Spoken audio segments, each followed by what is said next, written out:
Zay ny mahakasika ny vaovao iny fa lafim-baovao tanteraka kosa indray dia ny mahakasika ny tsy fandriam-pahalemana miamazo vanatra ny izay tsy fandriam-pahalemana izay ny amin'ny faritra Atsimon'Nosy iny tsy mijanona eo amin'ny alatromby sy ny famakiana fisokotsony ireo dalo amin'izao fotoana izao fa hiaran'ny asa ratsin'izy ireo ihany koa ny mponina any an-toerana any. Miantso ny tompona ndraiky mpanjakana irazafy mahatratra Napoléon mpikambanao amin'ny CST izany dia mba hijerena akaiky ny tsy fandriam-pahalemana any amin'ny faritra Atsimo iny izay mirongatra tokoa. Nambarany ary fa tato anatin'ny volana septambra izay dia namafy hatrany indrindra ao amin'ny distrikta Kazoabo Atsimo, Amboasary Atsimo ary any Betroka. Miororo araka izany ireo mponina amin'iny faritra iny ka dia maro amin'izy ireo no lasa mandositra ny trano fonenany. No amafisy ny mpikambana amin'ny CST ity fa tsy ampy ny fitaovan'ireo mpitandro ny filaminana toerana ka izany no antony iray mahatonga ny tsy fahafehezan'izy ireo ny zava-misy. Raha mikasika ny insécurité dans le sud amin'ny hoe tsy fandriam-pahalemana ny Atsimo dia tena mirongatra izy amin'izao fotoana izao ary tena hoe azo lazaina hoe karazany hoe situation apocalyptique mihitsy ny misy any raha tsy laza ny amin'ny district Kazoabo Sud, Betroka reo zany tena mavaivay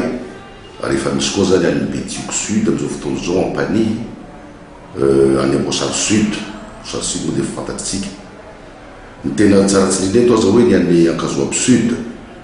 izay misy commune misy telo tena hoe sahany dahalo mihitsy amin'izao fotoana izao satria tsy vitany hoe mangalatromby foana ry zalahy amin'izao fotoana izao fa tena mandrobo ary mandroaka an'ilay mponina mihitsy na ny mpivarotra io na ny mpiavy io dia tena habibina mihitsy. Raha ilaza zao tsika zao amin'ny commune anankiray atao hoe Beraint zay isan'ny peuplé amin'ny district na Kazoabo Sud io dia ny 3/4 de la population zany lasa ny filamonina satria raha jerentsika zany na tamin'ny mois de début septembre io raha jerena hatramin'izao dia efa nisy eo amin'ny ataontsika hoe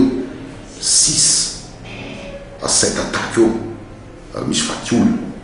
Ny mampalahelo zany dia lasa ny filamonina le olona zany amin'izao fotoana izao. Raha hoe zany tsy ndriko tsara zany le izy dia hoe